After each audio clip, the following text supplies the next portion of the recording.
All Geeked Up is brought to you by the Inked Geek Studios t-shirt. Get yours today at tiny.cc/igswag. The following radio program you're about to listen to is provided to you, the listener, by Inked Geek Studios. Get this and other great shows at inkedgeekstudios.com.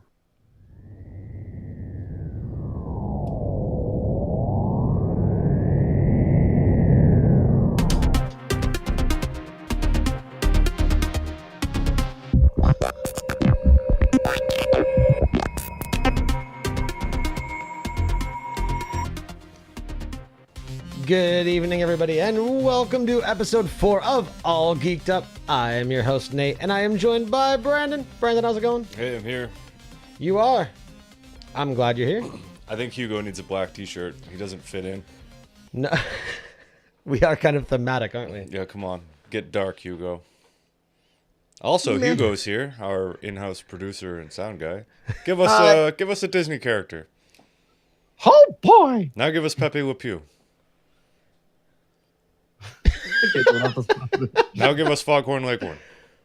My God, dango. I don't know. What? Now give us Pinky and the Brain. You know what I'm pondering, Picky? Gotta take over the world. I haven't watched it in a while. You know what I'm pondering tonight, Pinky? A hand job. What do you want to do? What do you want to do? What do you want to do tonight, Brian? I'm gonna be falking your ass later. The same thing we do every night, Pinky. Suck each other off.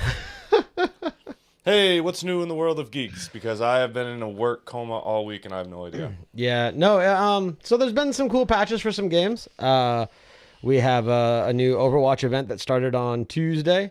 There was a big Path of Exile patch that happened last Friday that we didn't cover on last Friday's show because I wasn't aware of it.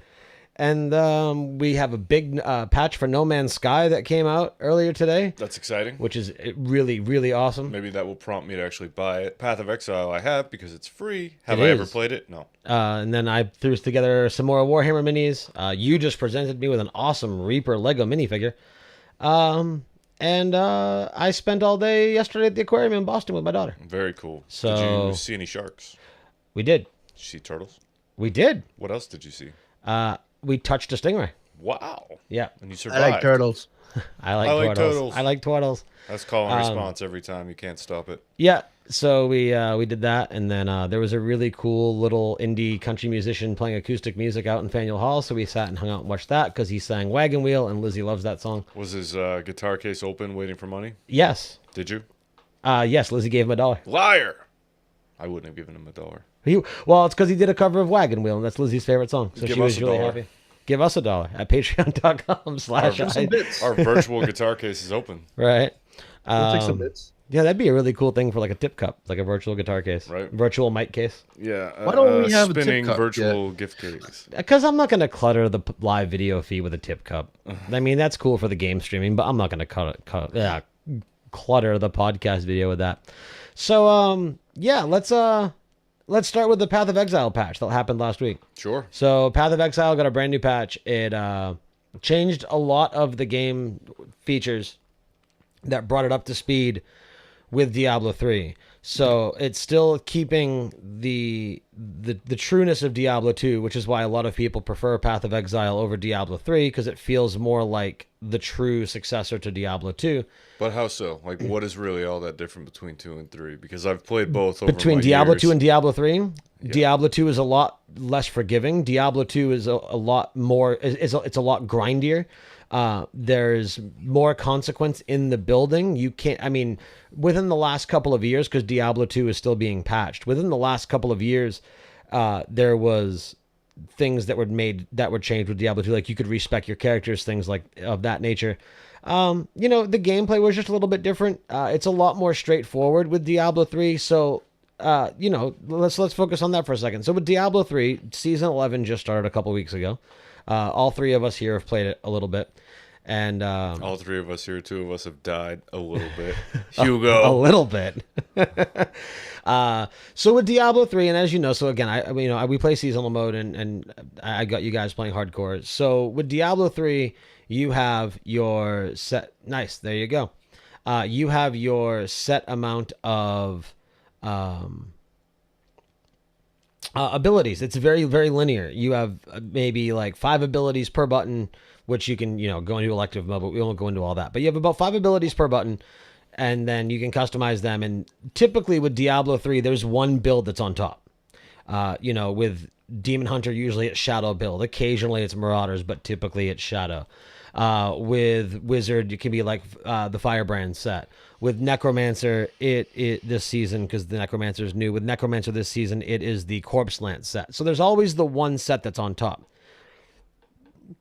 With Diablo 2, there were dozens, if not multiple dozens, of builds that were viable, and it rewarded creativity for the builds. You could, like with the Necromancer in D2, you could have a Golem build, you could have a Skeleton build, you could have a Skeletal Mage build. Is that not better all around than having everyone build toward the same thing to be successful? Exactly. That's the difference. So when you get into Path of Exile, did you ever play Final Fantasy X? No. Okay. Hugo, did you? What is it? No. Okay. So Final Fantasy X had what is deemed to be one of the greatest skill trees in Final Fantasy. And Path of Exiles is very similar. It's essentially a giant web. Depending on your class, or depending on your starting class title, is where you start on a given web. You then can web out to wherever you want to go. You can see anything. Hugo's playing some gameplay there on the in the little small screen there. Thank you, Hugo. That's awesome. So you can branch out and go anywhere. You could take a ranger who is essentially a bow class, but make that ranger a spellcaster, or make it so maybe she still uses a bow, but now the shooting the bow casts spells. You can take a shadow who is a dual wielding rogue essentially, and make him a bowman, or make him a shield and one-hander weapon user. So you can take them in several different ways. They even have a class called a scion, which which starts with even stats, strength, dex, int, and starts in the dead center of the web. And you can literally branch them out wherever you want. So there's just a lot more there's a lot more to it that makes it more in-depth and more complex. There isn't the one build to follow. It is a completely free game. There's no pay to win. There is a microtransaction store. Everything in the microtransaction store is either quality of life or aesthetic. Nothing, you cannot buy weapons. There's also player trading, which Diablo 3 eliminated. So with Diablo 3, as you know, you have to run in a group with somebody to be able to. So see, Act 6, it actually goes up to Act 10 now. There's 10 acts. Everything 5 and up is new. So in Diablo 3, unless you're running with someone, you can't trade. With Path of Exile, you can actually make one of your stash tabs public and list items up for sale, to which people can go to the auction website on Path of Exile's website, find it, and there's no real money, so it's not like Diablo's auction house BS that they had back in 2010. But people can go on and bid, which notifies you in game, which allows you to trade for said items. There's no gold in the game. All the currency is consumable items. You choose what you want to take and what you don't want to take.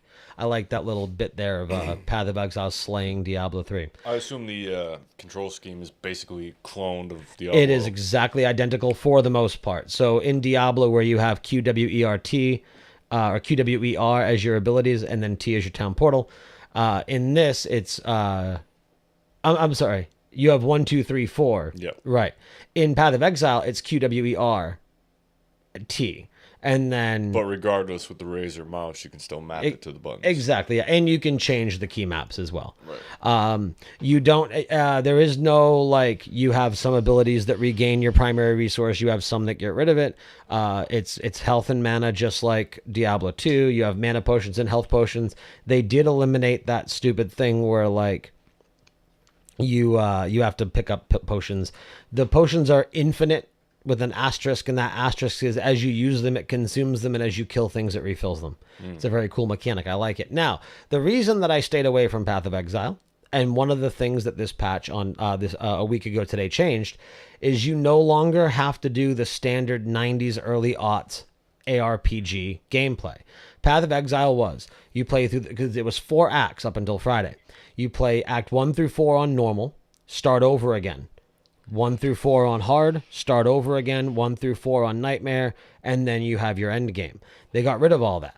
It's more like Diablo now, where it's one playthrough, but instead of making it scale like Diablo 3 does, because they didn't quite want to go that route, they just added more content.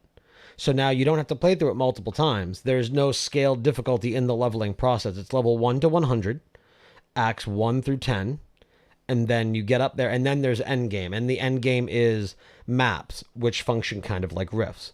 There's different random quests, which kind of function like bounties. So there's a lot of elements there, but it's done in a much less forgiving way. The other big thing in the difference between Path of Exile and Diablo 3 is that your boss fights in Path of Exile are much more like World of Warcraft raid boss. They're much more mechanic induced. There's CC that's used. You have to get out of AoE effects. It's a much more of a raid fight dynamic as opposed to sit there and, if you're a shadow demon hunter, you just one shot him with a dagger. Like there's more strategical elements to a Path of Exile boss fight than there is a Diablo 3 boss fight. And now it looks beautiful. It supports ultra wide. It's got all the lovely little graphical bells and whistles that we want out of it. The UI scaling, it looks really good on this monitor. Very cool. It runs really well. I like it. Maybe someday I'll actually play it. Right? They tried to get me to play it today. Yeah. No, I texted you. Well, no, because I tried to say, hey, you should get Lawbreakers, and you should come play Lawbreakers with us. And you're like, I don't want to buy it. So I'm like, okay, well, me and Fuzzy are playing Path of Exile, and that's free. So come play that. Right. You should get Lawbreakers though at some point, just because I do want to play that. I know Nate didn't end up getting it, but I still want to play it. I tried getting the beta like a few weeks ago, but something happened and didn't let me play. But what it looks a lot like is that game that came out a few years ago amidst the Gears of War trilogy. That the one that gave you access to the beta for Gears 3. It's kind of like Unreal and Overwatch put together. No, it wasn't Brink. No, I can't remember the name of it. I had it on 360. It was a super short game. Basically, it was just an excuse to get the beta for Gears 3, but it played just like this game looks. So it was like Overwatch in that game, and that gives you Lawbreakers. But in that game, you had the electric whip, right? And you could essentially, use the whip to swing around. You had a jetpack, and you had guns, and the guns look very much like they do in Lawbreakers now. So I'm assuming this is the full version of what that game wanted to be. Interesting. But, yeah, I mean, that game wasn't that great. Like I said, it was a stepping stone to get me into Gears early. So right. I mean, the reviews on Lawbreakers don't seem horrible. It's mostly positive on Steam right now. You have a lot of people calling it, obviously it's the rip-off things. It's, it looks like Overwatch. And when I saw the reveal of it, I was like, oh, Overwatch, there you go. Right, exactly. So Path of Exile, while you were talking about it, sure. I told my cousin Steve, who lives in the far reaches beyond the wall in the north. Right. Do you want to know what the download time for him is for that game? I do, because I actually know precisely how long it took for me, because I downloaded it last night. How long? Huh? How long did it take you? Like 3.5 minutes. You want to know what it is for him? Do you want to take a guess? Closest without going over between the two of you. Well, winter is coming. What'd you say, Hugo? 16 hours. Ooh, that's close. You? 20. 18. 8. Look Let's at that. meet in the middle. 18 fucking hours, man. Oh my god. Now again, winter will be there before. Yeah. God. Oh, speaking of that, where I deliver milk now, the leaves are already changing color. So, and Oktoberfest is out, which next time we do a show. Oh, does that mean the Pumpkinhead's out? Probably. So for those of you that don't live in the reaches of Maine and New England, I assume you don't necessarily get Pumpkinhead. It's Probably pumpkin-flavored not. beer. Not my favorite, but Nate I've likes seen it. it here, too. I Have you? don't know about Pumpkinhead. I'll check. The Sam Adams Oktoberfest is my favorite, so I'm looking forward to that. Yeah, I'm not a fan of Oktoberfest. I've tried it. It's a little too bitter for me. I like Pumpkinhead. So Pumpkinhead's good. We'll be buying both for next We week's will. shows. We will indeed. Oh, Ashley says they have Pumpkinhead at the store. There you go. Buy me some. Well, that means I'd have to go up there, so I guess that means it'll be here soon. Maybe I can go check the store afterwards. Right. Because that would be cool. I like Pumpkinhead. Welcome Good to the shit. chat, by the way, Ashley. I'm glad you made Head it, since of you don't get pumpkins. notifications. She doesn't get notifications? No. She should turn them on. Yeah, I know it, right? It's funny. Okay, so really quick, right? So did you see that Hunter said we should talk about the deep web, the dark web? The deep dark web. So you want us to talk about trading children, or like Bitcoin? Yeah, what do you want? And what's it called? Something currency, cryptocurrency. So did we talk about this? I know I talked about it. 'Cause I was in Best Buy a couple weeks ago. You were podcasting from Best Buy? No. I was in Best Buy with a friend of mine, and I was saying that, like all the video cards. Oh no, you and I encountered this as well, but I don't know if we encountered it, if we talked about it. But if you go to a Best Buy or any, and I don't know, maybe like a Micro Center or something like that will be better stocked. But if you go to a Best Buy or a place that sells video cards, your video cards are completely off the shelf right now. So we saw it at Best Buy several weeks ago. I saw it at Best Buy a couple in a different state a couple weeks ago. So, because people, so here you go, Hunter. Yeah, he's gone now. He's gone. Oh, whatever. But anyway, we called him out and he left. So people have, and now I don't know much about it. So if somebody in the chat or somebody listening on the podcast knows more about what I'm talking about here, and you want to correct me, by all means, email in allgeekeduppod at gmail.com. But they have either found a way or they've made it more efficient or whatever the case may be,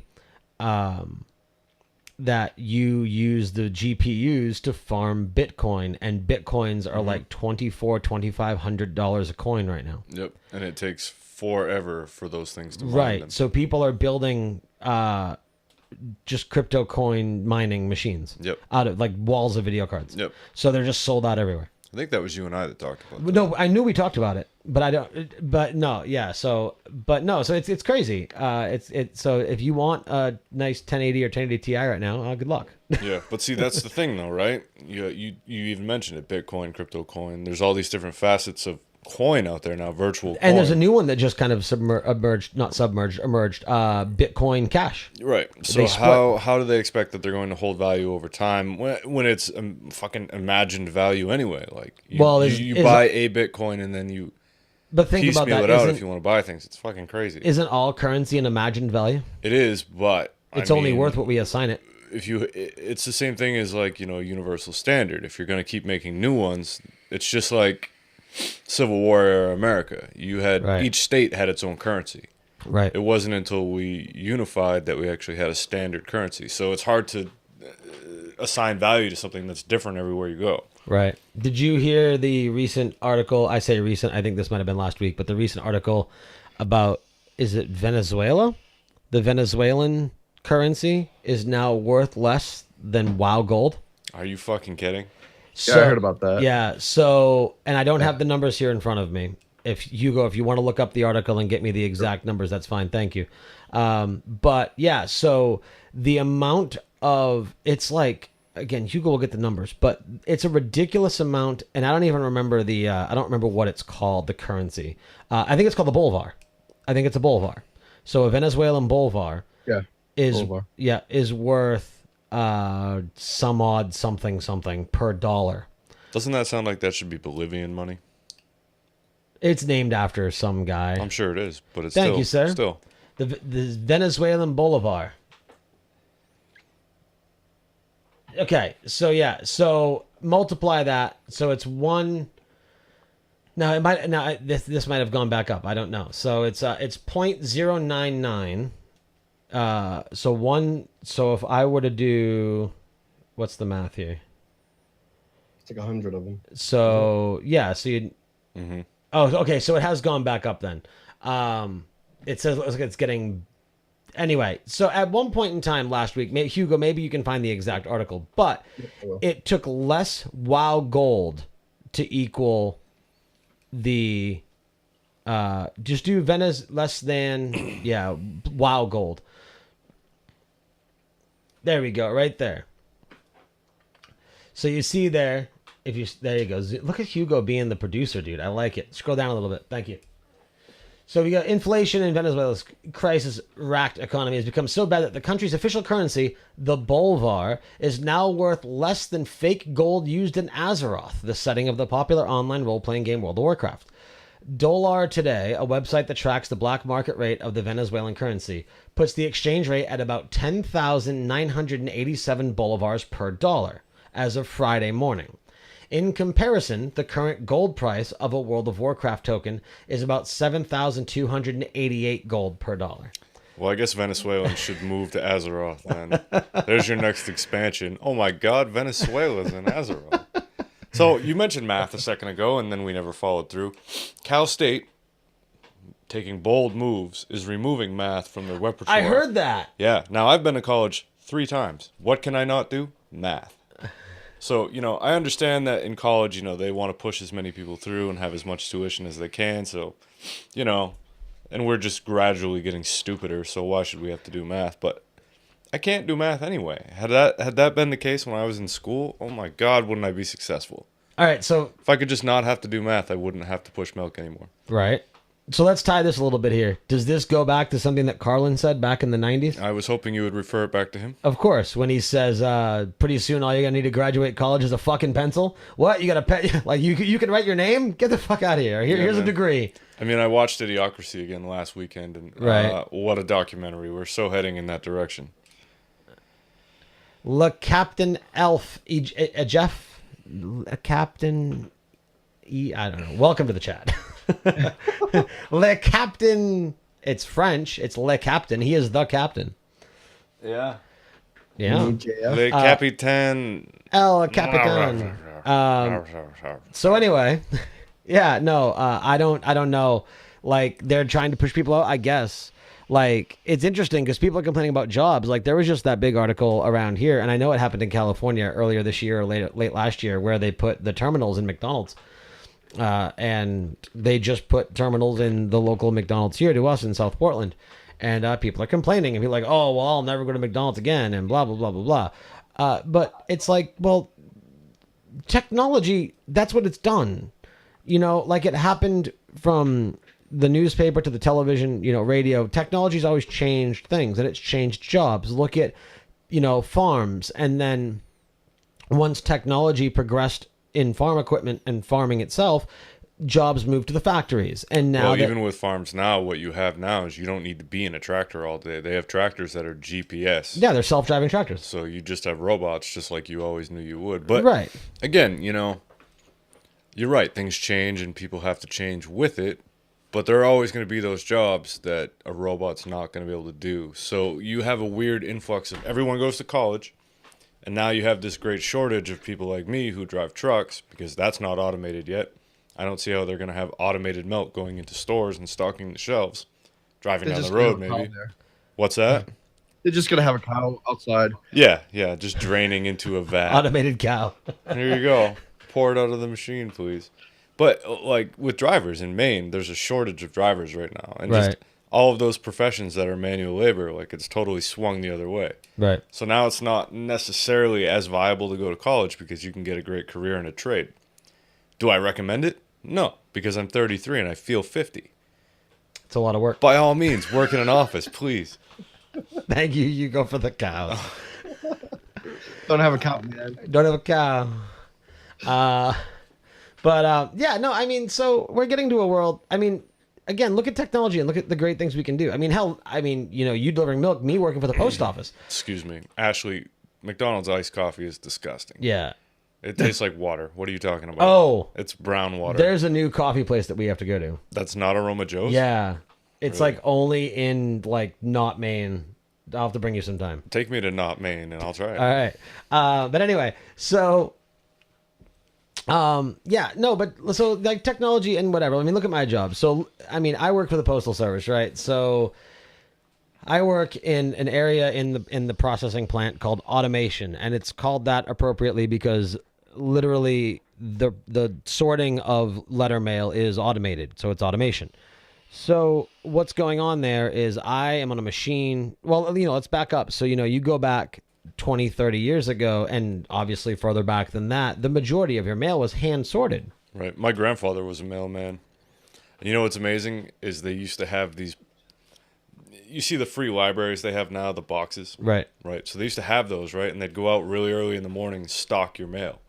So you would leave the post office on foot, deliver everything that you could carry, go to one of those pickup points, fill your bag again, and keep going. They still do that in some places. It's Do called they really? yeah, they're called relay routes. Yeah, yes, exactly. Yeah. It's crazy. So, but no, so you go back and you had cases and you had rows and rows and rows of clerks and clerks and clerks who would hand case or case mail. Can we not put those images up, please? They would case mail and sort it. And, so you're doing what? Maybe if you're good, like 2 letters a second, or maybe a 2 letter, a letter a second. So 60 letters a minute, right? And that's if you're spot on. That's if it's written well, which these days they're certainly not. So at 60 letters a minute, you're looking at what? 60 times 60, whatever. There's Caltex math, right? I'm too tired to do it right now. But anyway, so you're 60 times 60. It's 1,200. Thank you. 12,000. No, it's not. I don't fucking 6 know. times 6 is 36. So 60 times 3,600.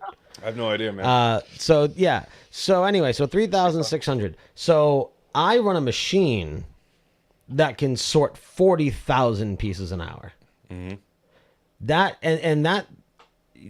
That's with 2 people. Now that's when you're not doing dispatch. So what exactly are you doing on this machine? Well, I take a tray of mail that has 150 to 300 pieces of mail in it. I put it on a jogger, which just jogs it to get all the little dust off of it. I slide it down a belt, and it gets fed into a feeder, which then slides it down to one of 350 buckets. Now, what do you actually do? I mean, I load the mail onto the jogger and feed it to the feeder. That's all. That's it. Everything else, it runs by 2 different successes of cameras. Then the cameras within moments know exactly where it's going and what bin that its destination is assigned to, and puts it to that bin through a series of belts and other fast spinning devices. Is your warehouse very dusty? Well, no, because there's a bunch of ventilation. There's like giant vacuums. Is it climate controlled? Yes. That's beautiful. It is the same temperature When regardless. I worked at Office Max, the paper products were black with dust, and there was no climate control, and it was the worst. I cherry picked, so I was way up high on the forklifts. Yep. Yeah, I stopped going. As you should. Fuck that. Fuck that. So are we ready to wrap this up as a short episode? Wrap take a it break up. between shows?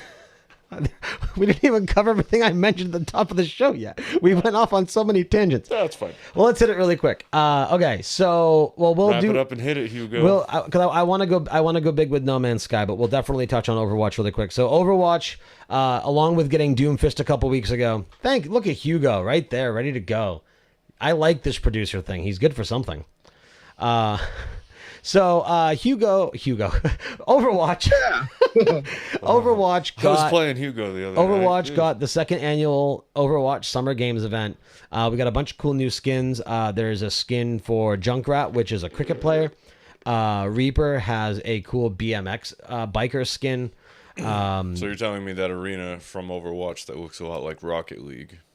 And then there's this. Now, this was there last year. I don't know if they've made any changes to it yet. I haven't played it yet. Well, that's cool. What is that? That's Genji. That is Tracer. Yeah, I know Tracer. So yeah, that's the only other minifigure so if that's Hugo wants to pull up a quick little thing of like the new skins that came out. It's showing up right now. Yeah, they're kind of there they go. So there's Widowmaker's skin, which is the bikini skin. I don't know what the S. So yeah, anyway, the assault rifle, yeah. So Soldier 76 has this awesome like barbecue skin. Mm-hmm. It's really cool. I like it. So yeah, as that said, it's going from the 8th to the 28th. So it just started a little while ago. It's got 17 days left. Someday I'm gonna buy that stupid fucking game. So there's an arcade mode. So they're adding deathmatch to the arcade, which is cool because that makes me excited. But also there's Lucio Ball. Now Lucio Ball is essentially Rocket League. You're in an arena. Instead of a car, you're a Lucio, who is he's typically a healer, but he's on rollerblades. He bumps music, things like that. And you go and you bounce the ball around and try and get. So it's Lucio soccer, Rocket League stuff. I think they improved it since last year, though. I'm sure they probably did. I know last year was their first attempt at it, so there's probably some changes. But yeah, so that happened in Overwatch. It's Blizzard. It's cool. So if you play, go check it out. The other big thing that happened, which happened today, is patch 1.3 in No Man's Sky. So we are about at the 1-year anniversary of No Man's Sky. It launched. Well, lost is probably appropriate too. It launched in August of 2016 to fuck tons of so this game blows. Which is too bad because it's one of my most look forward games of last year, and I never did buy it. People wanted to sue Hello Games for false advertisement. It was in development for several years. It was a massive, massive undertaking. I bought it on day one because I do. I didn't hate it. But it's a game of literally exploring. It's got vast worlds. There's like quintillions amounts of planets. But they promised multiplayer. Multiplayer didn't launch with it. They promised all this other stuff. So now there's shit to do. So the patch that came out today, it's a 4 gig patch on Steam. I don't know what it is on console, on PS4. So I don't believe No Man's Sky is on Xbox One because it was developed in partnership with Sony. So I'm pretty sure it's just PS4 and PC. But so it was a 4 gig patch. It comes with a 30+ hour story and campaign, which gives you more guidance through the virtually endless galaxy. There are more things to do. There's a lot of quality of life improvements. There are several quick menus that you can pull up now that will like reload your hazmat suit with its resource so you can go in poisonous areas or frozen areas. There's a lot of cool new graphical textures now. It's a lot more stable now. The planet that I randomly got tossed on when I booted it back up today and started anew was a frozen planet.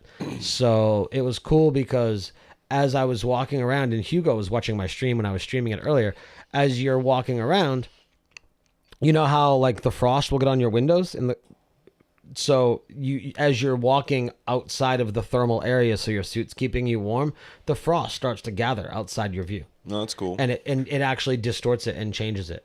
It's a lot of fun.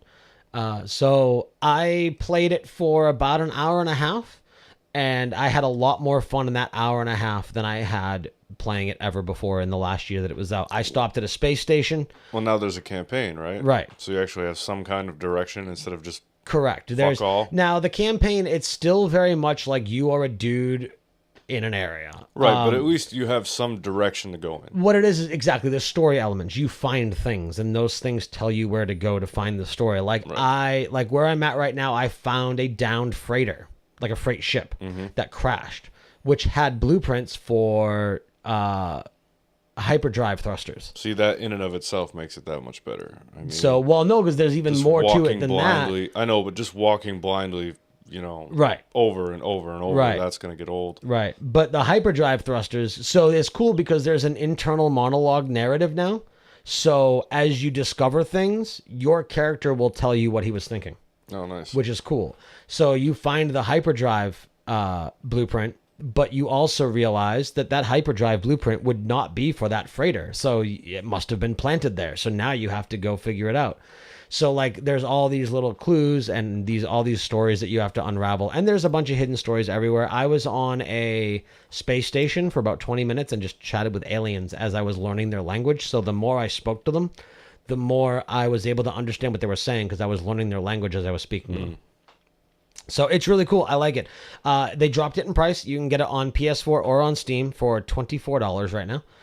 It was $60 up until recently. So if you tried it before and didn't like it and got the refund, I would highly recommend trying it again because it's definitely more of the game that they promised a year ago. If you have never played it because of its the negative flack, keep in mind anything anyone says about it negative is from prior to this patch. So give it an honest attempt. One last thing I want to say really quick in regards to video games. I'm actually gonna, if I can find it, I would like to read the post that I put up, but I will see if I can actually find it. I probably won't be able to find it. You might not be able to find it. No, I don't think I'm gonna find it. Just wait in suspense. What was the post? A Facebook post? No, yeah, it was a Facebook post. I believe it was on a GameSpot post, but I don't remember. Anyway, so I'm not going to waste the time looking for it. So essentially what I said is so video games aren't movies. Video games aren't albums. Video games aren't books.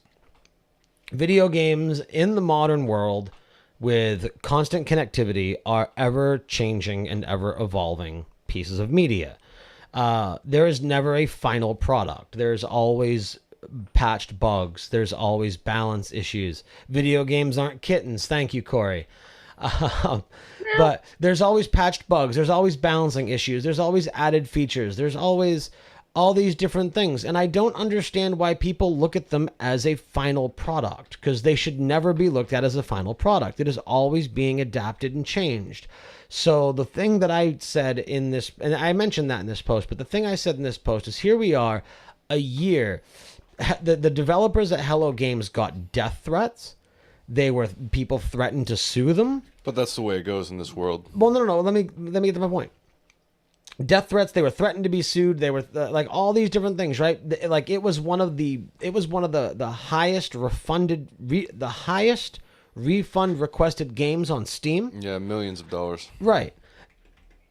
And what did they do? They spent the last 12 months busting their ass fixing it for nothing. Literally for nothing. Not only did they lose millions of dollars, but they did it for nothing. Because if they were any other developer other than perhaps Blizzard, if they were any other developer, if they were an Ubisoft, if they were an EA, if they were an Activision, if they were any of these other major developers, do you know what they would have done? They would have come out and they would have said, look, we realized that No Man's Sky launched a year ago. We realized that it did not have a lot of the features that everybody hoped would be in it, perhaps because they were advertised to be there. But I'll tell you what we've done, Brandon. We have worked effortlessly. There we go. I can talk. I'm a podcaster. We have worked tirelessly. Thank you. Tirelessly for the last 12 months. Incessantly. To add all the features that you, as the gamer, want. We have added multiplayer. We have fixed bugs. We have added more distinguishable differences in worlds. However, or no, not even a however, but we've done all that. We've added everything you've wanted. So we have an announcement for you. Coming in 2 months, No Man's Sky 2, $60. Every other developer would have done that. Yeah. But these guys didn't. They didn't sell you a sequel. They didn't sell me a sequel. They sold me a game that didn't have everything that was promised. And then a year later, when it should have been released, they gave me all the features I wanted in the first place. They were taking on what could be argued to be one of the biggest challenges in video game history. One of the biggest blunders. It was a big blunder. They dropped the ball. I don't deny that. But they were taking on a task that was borderline insurmountable. They were taking a game that could theoretically never be finished and trying to make it entertaining. And that's hard. They gave you the greatest world to explore, but didn't give you a reason to explore it. And it was difficult. But what I'm saying, though, is they didn't give you a sequel that they're trying to sell you for $60. They didn't charge you for an expansion pack. They didn't charge you for DLC. They didn't charge you with microtransactions. They said, look, we fucked up. We spent the last 12 months trying to fix it. Here's a free patch. If you've already bought the game, if you already own the game, if you were one of the loyal fans that did not refund the game, free patch. Here you go. But if you did refund the game, or if you never bought the game in the first place, we're going to take more than 50% off the price. Here you go. I'm down with the cheaper price for that. That saves face for me. Like, I'll purchase the game based on that. But had I bought it the first time around, I would have been pissed. Yeah. Well, no, and I understand that. But I mean, again, though, they're not trying to gouge for money. They're not doing a sequel. They're not doing an expansion. They're just saying, look, we fucked up. Let us fix it. Right. But at the same time, I'm not that invested in developers, and I don't care that much. Right. So, what can I tell you? But that's all I have to say. Did you have anything else to add? No, that was a nice trite explanation of your thought process. I found it to be concise, well thought out, and I played devil's advocate as I do. So here we are. Again. If you are watching live, be sure to hang out. We have from Deezus Take the Reel. We have Deezus coming on in about 15 minutes. Deezus, he exists. He walks. He talks? He talks. He will talk. He watches movies. I've listened to a couple episodes of Deezus Take the Reel. The kid's got a lot of energy, and he's a lot of fun to listen to, so I'm really excited to have him on to chat with him there. So be sure, if you are, again, watching live, to stick around. We will be doing that pretty soon. Other than that, I think that's going to do it. If you have any comments on anything that we talked about on tonight's episode, you can email us at allgeekeduppod@gmail.com, or you can contact us on Twitter at allgeekeduppod, or Facebook, allgeekeduppod. or all Be Geek'd sure Up to podcasts. tune in next week where Hugo will distract us with his antics, and we will have a longer episode. We will. It will. Yeah. No, it won't be as late next week. Next week will be on. I can talk. If you like everything you hear at Inked Geek Studios, please consider going to patreon.com/IG Studios. As little as $1 a month. Help support this and all the other great content. One last quick thing. Stay tuned this Sunday at 9:30 p.m. Eastern Time. So 48 hours and 19 minutes from now, Brandon and I are debuting our new movie podcast called Movie Busters. A big thank you to Mike Dice Tomato Johnson for the artwork. Yeah, what are we doing? For a movie? Yeah. I don't know. We'll find out tomorrow. We'll find out tomorrow. All right. There's so many options. I mean, It's also very appropriate we have somebody who does a movie podcast on tonight. right. So I'm sure once we get going in that, the yeah. ideas will start to So flow. I have a couple. I have a post up on our Facebook page. If you search Movie Busters on Facebook, I have a post up saying recommend a first movie for us. So if you have an idea of what you want us to do for a first movie, go up there and leave a comment. Now, I will say we'd like to do The Rock, but neither of us want to spend the money Yeah, on streaming to get it. So if anybody wants to be cool and buy that and gift it to us, we'll do The Rock for episode 1. Right? No, I'd love to do The Rock. But yeah, I can't believe that movie is still $18. Yeah, it's crazy. That's crazy. But if you like us in our shows, Buy the movie. Yeah, but I think that'll do it. Yeah. We good? Yeah, I have We're to good. pee. Yeah. I gotta. Excuse me. I gotta pee. I gotta go. I gotta pee. I gotta pay. All Something bit me. For the live chat room, for Hugo, for Brandon, for myself, and for the rest of Inked Geek Studios. Thank you all very much for listening, and we will see you next week.